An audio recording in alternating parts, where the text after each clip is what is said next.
Hi friends, welcome to Buvis Tasty World. இன்னைக்கு நம்ம கிச்சன்ல திருக்க கருவாட்டு வறுவல் எப்படி பண்ணதா பார்க்க போறோம். திருக்க மீன் வச்சு நம்ம குழம்பு தான் பண்ணிருப்போம். இது கொஞ்சம் டிஃபரண்டா திருக்க ஃப்ரை. திருக்க கருவாட்டு ஃப்ரை எப்படி பண்ணனும்னு பார்க்கலாம். வாங்க வீடியோக்குள்ள போலாம். நீங்க நம்ம சேனலை ஃபர்ஸ்ட் டைம் பார்க்கறவங்களா இருந்தா மறக்காம நம்ம சேனலை சப்ஸ்கிரைப் பண்ணிக்கோங்க. கூடவே இருக்கிற பெல் ஐகானை கிளிக் பண்ண மறந்துடாதீங்க. பாருங்க இது திருக்க கருவாடு நல்லா க்ளீன் பண்ணிட்டு வார்ம் வாட்டர்ல நம்ம ஊற வச்சுக்கணும் இத. அப்பனா தான் நம்ம செய்யும்போது நமக்கு வேகத்துக்கு ஈஸியா இருக்கும். அதனால உப்பெல்லாம் நிறைய இருக்கும்ல கருவாட்டுல நம்ம நல்லா க்ளீன் பண்ணிட்டு வார்ம் வாட்டர்ல இது மாதிரி ஊற வச்சுக்கணும். ஒரு 20 மினிட்ஸ் ஊற வச்சுக்கோங்க. இருக்கட்டும். நான் இரும்பு வடை சட்டி தான் எடுத்துர்க்கேன். இதுல 2 டேபிள் ஸ்பூன் எண்ணெய் விட்டுக்கோங்க.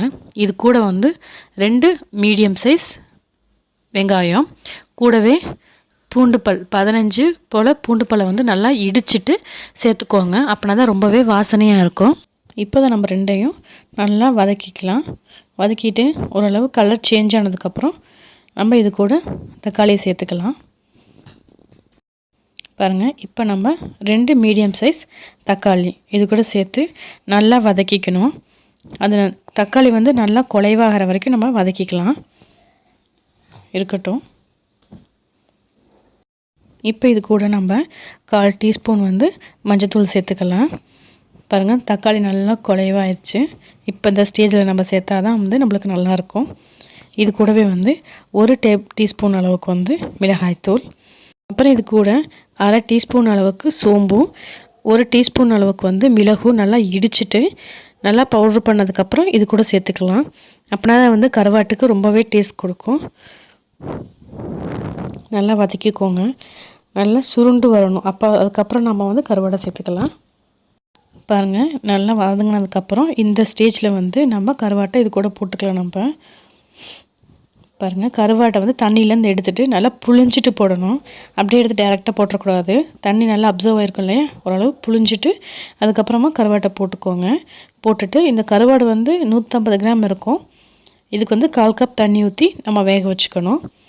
கருவாட்டுக்கு உப்பு இருக்காங்க செக் பண்ணிக்கோங்க. ஆல்ரெடி கருவாட்டில் உப்பு இருக்கும். தேவைன்னா போட்டுக்கோங்க.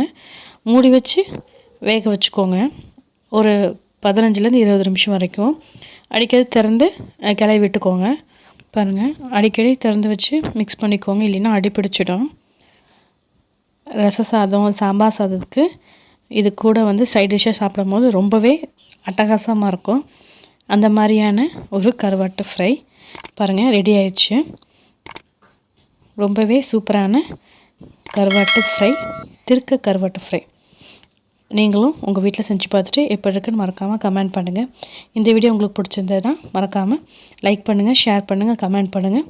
மறக்காமல் நம்ம சேனலை சப்ஸ்கிரைப் பண்ணிக்கோங்க. கூடவே இருக்கிற பெல் ஐக்கானை கிளிக் பண்ணிக்கோங்க. செஞ்சு பார்த்துட்டு எல்லாத்துக்கும் ஷேர் பண்ணுங்கள். தேங்க்யூ.